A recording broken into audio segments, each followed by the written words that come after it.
Assalamualaikum semuanya, kembali lagi di Abrina Channel. Dan bagi kalian yang baru bergabung, aku ucapin terima kasih. Semoga makin bertambah rezekinya dan selalu diberi kesehatan, amin. Dan di aksen aku kali ini tentang ini lovers, bisa ketipu kalau gak teliti. Dan ternyata negara-negara ini mirip dengan Indonesia. So, negara apa saja yang mirip dengan Indonesia lovers? Kita saksikan bareng-bareng. Dan tanpa berlama-lama lagi, langsung aja ke videonya. Let's go. Tapi hati kami tetap Indonesia. Sudah jadi hal lumrah jika warna bendera Indonesia memiliki kemiripan dengan beberapa negara lainnya. Tapi apa jadinya jika yang mirip justru DNA hingga kehidupan mereka sehari-hari? Penasaran dengan fakta unik ini? Yuk simak bersama ulasan dalam video polemik kali ini.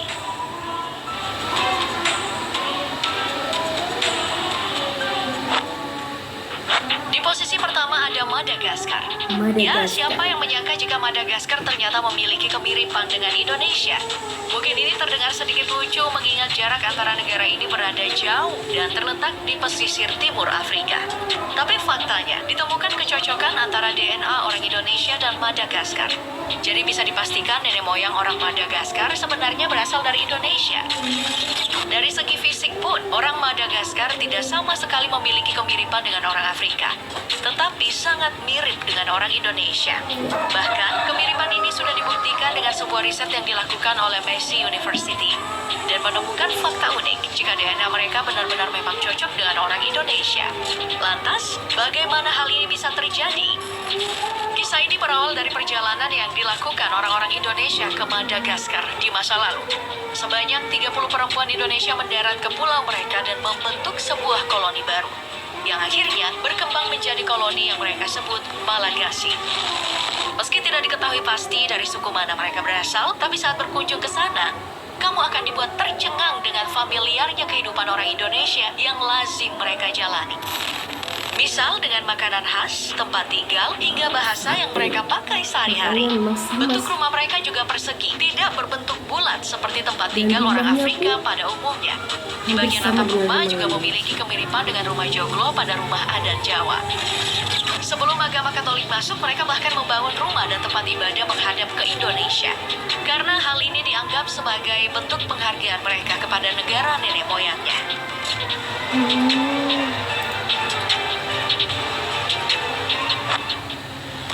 Nah, jika orang-orang Madagaskar memiliki kemiripan dari segi fisik dengan orang Indonesia, negara Monaco justru memiliki kemiripan bendera dengan Indonesia. Mungkin sudah jadi hal yang lazim diketahui oleh kita semua jika bendera Monaco benar-benar mirip dengan bendera Indonesia. Dan sekilas memang tidak ada perbedaan antara bendera kedua negara yang jaraknya sekitar 11.385 km ini. Meski sempat diwarnai perdebatan soal siapa yang mau mengalah soal warna bendera, namun baik Indonesia dan Monaco akhirnya sama-sama setuju jika warna bendera keduanya sama. Lagi pula apabila diperhatikan dari sisi sejarah dan latar belakang, bendera Indonesia dan Monaco cukup jauh berbeda. Bendera Monaco memang lebih dulu diresmikan. Monaco resmi mengesahkan benderanya pada 4 April 1881. Saat itu peresmian bendera Monaco dilakukan di bawah pemerintahan Pangeran Monaco, Pangeran Charles III. Indonesia memang belakangan soal peresmian bendera. Kita baru menggunakan bendera merah putih pada momen kemerdekaan 17 Agustus 1945. Tapi sebenarnya jauh sebelum itu kita sudah lebih dulu memakai warna merah dan putih sejak tahun 1297. Kala itu warna merah putih dipakai oleh Kerajaan Majapahit. Hanya saja warna merahnya ada 5, sedangkan warna putihnya ada 4. Dan saat itu diberi nama Sangsaka Getih Getah Samudra. Bendera ini pertama kali dikibarkan sebagai panji kemenangan pasukan Raden Wijaya saat memenangkan pertempuran dengan dinasti Wan dari Tiongkok. Sedangkan dari segi ukuran, sebenarnya bendera Indonesia dan Monaco juga punya perbedaan yang signifikan. Bendera Indonesia memiliki 2:3 rasio lebar dan panjang, sedangkan bendera Monaco 4:5 rasio lebar dan panjangnya. Jadi dari segi ukuran, bendera Monaco jauh lebih besar dibandingkan bendera Indonesia.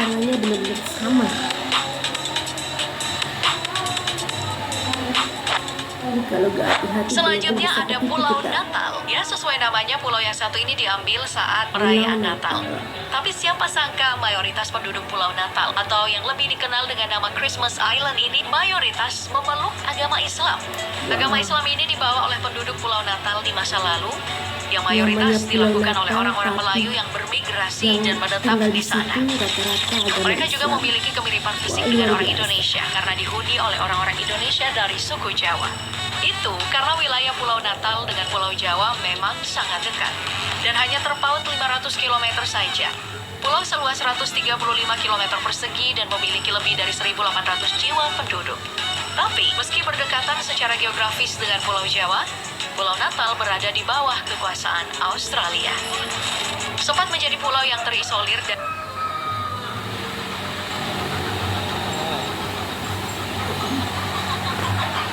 dari dunia luar. Kini Pulau Natal juga memiliki bandara internasional yang bisa dipakai saat kamu ingin berkunjung ke sana. Hanya butuh 1,5 jam saja untuk sampai ke Pulau Natal jika berangkat dari Bandara Soekarno-Hatta di Jakarta. Nah, selain fakta soal penduduk keturunan Indonesia, Pulau Natal juga sangat memukau karena keindahan pantai dan lautnya. Di beberapa musim juga akan ditemui keindahan lain dari segi flora dan faunanya. Misalnya saja, ribuan kepiting merah yang bermigrasi di pulau ini saat akhir bulan November hingga bulan Desember. Ya, Pulau Natal menjadi tempat migrasi kepiting merah terbesar di dunia. Tertarik untuk berkunjung ke sana? 21 silam ini memiliki luas wilayah mencapai 18.275 km persegi dan memiliki lebih dari 271.407 jiwa penduduk. Namun sebagian penduduk Kaledonia justru merupakan orang-orang dari keturunan Jawa. Hal ini membuat negara yang terletak di Samudra Pasifik ini memiliki kemiripan dengan Indonesia. Tidak heran jika di Kaledonia Baru kamu akan menemukan orang-orang keturunan Jawa dengan gaya keseharian mereka yang tetap memakai bahasa Jawa, tapi juga mampu berbahasa Prancis. Awal kedatangan orang Jawa ke Kaledonia ini karena dulunya mereka menjadi kuli kontrak dan mencari kehidupan yang lebih baik di negeri Kaledonia. Mereka datang ke sana di tahun 1896, sebanyak 170 pekerja mulai menetap dan menjadi penduduk asli, yang hingga kini masih memegang erat budaya Jawa. Bahkan salah seorang keturunan Jawa bernama Yanik Slamet, merupakan keturunan Jawa yang pernah menjabat wakil gubernur Prop Utara Kaledonia Baru.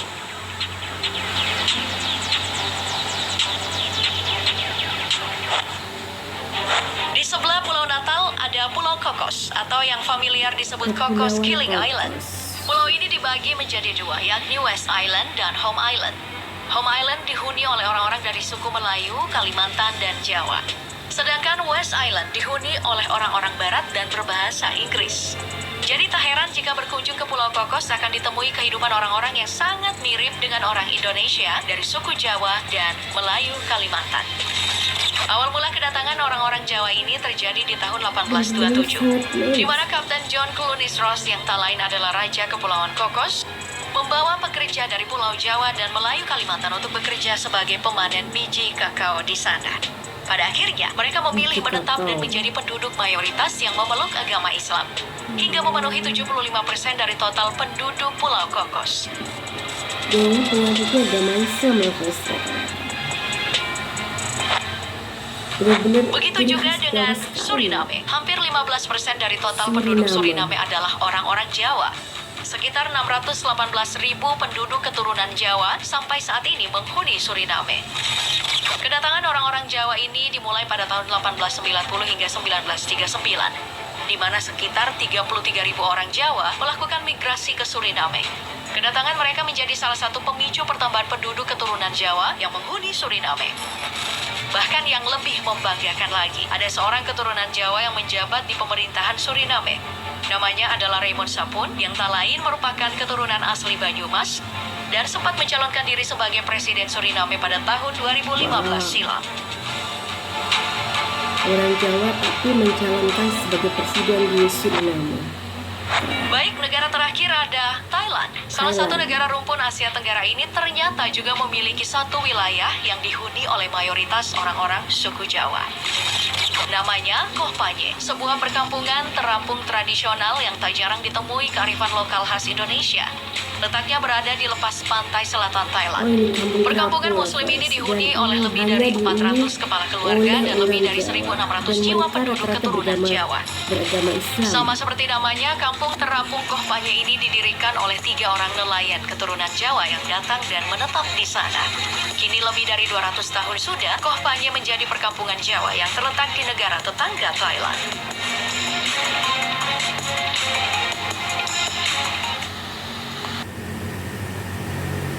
Nah, itu tadi lovers, negara-negara yang mirip dengan Indonesia, bahkan budaya dan adat istiadatnya.